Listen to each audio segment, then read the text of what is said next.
Hey guys, this is gonna be my review for Only Ever Yours. I'm prepared for a little bit of a longer video because oh my god, it's so flipping good.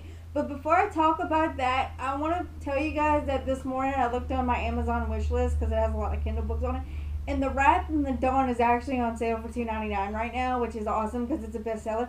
So if you have a Kindle and you're interested in that book, I highly advise you to go check it out because now I have it. I'm excited. But now I'm going to talk about this book called Only Ever Yours, and it's by Louise O'Neill, I want to say. If I butcher that last name, I'm sorry. But I gave this book 5 out of 5 stars, and it's the first book to give me a book hangover in like 2 years. So y'all can imagine how happy I am to get a hold of this. I was surprised by when I looked up it on Goodreads that a lot of people don't actually like it. It's still got a really good rating because enough people do like it, but a lot of people don't. And I guess because some of the issues in here are really heavy, so it might put a lot of people off. But I really enjoyed it. I'm gonna try and make this review as spoiler free as I can, but like I said, I'm gonna try. But basically, this is a dystopian novel in a world where women are no longer birthed. They are created in labs and they hatch, I guess, from eggs because they say they hatch, but they never say eggs. But you know, it's really weird. And your whole life, you're put into a school for 16 years until you're 17, and you're pretty much trained to how to be the perfect wife and please men, and you have to keep up your beauty. And if you're ranked by your beauty and one, and the top 10, depending on how many boys are born at the time and coming to age, is how many companions is created. But in this story, there's 10 boys, so 10 girls are going to be chosen to be companions. And the companions is the highest honor you can get as a woman. There's two other factions that you can be put into. If you don't make companion, you're probably going to be chosen, if you're pretty enough, to be a concubine, which everybody knows what a concubine is. You're just being used for sex.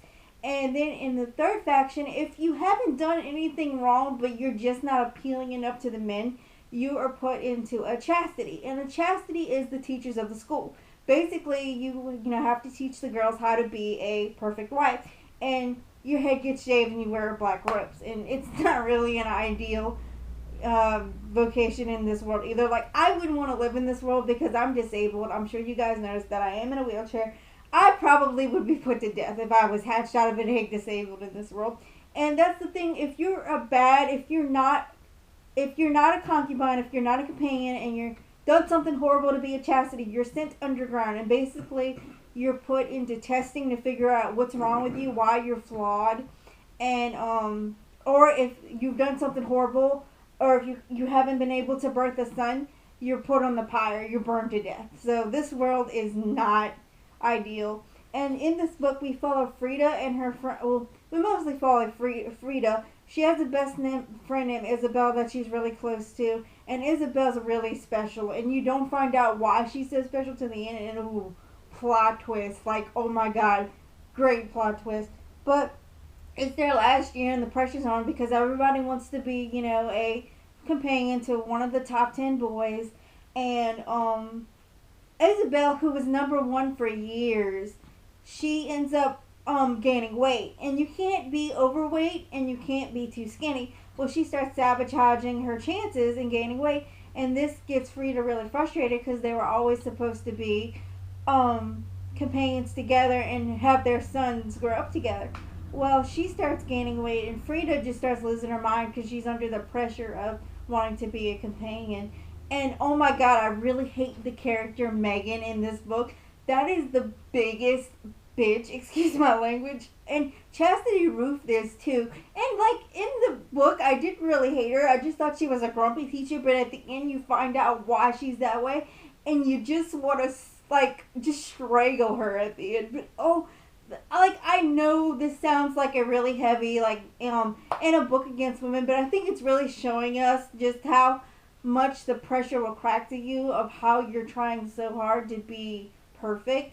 But another thing, this world is so messed up. They've even everything is catered to your three factions, and they have reality shows where it's America's Next Top Concubine, and then there's also it's like something with the Carmichaels. It's like a reality show, And there's a controversy going on that right now because one of the husbands hit his concubine. She's actually, I mean, not concubine, hit his companion, and she's trying to fight back. Well, the girls in the school actually go far enough to go, he's yummy. I would let him hit me anytime. And they're raised to believe that, and it's so horrible. But the book is so good, and it kept me turning the page, needing to know what happened next. And I highly, if you like dystopian novels and you can get past the themes in this book, it's a really good read. I gave it 5 out of 5 stars. Definitely recommend it. That's going to be all for this review. I don't want to keep on going too far. I think I've hit everything I really wanted to hit without giving away spoilers. Like I said, there'll be an unboxing video either today or tomorrow. And thanks you guys for watching. Bye.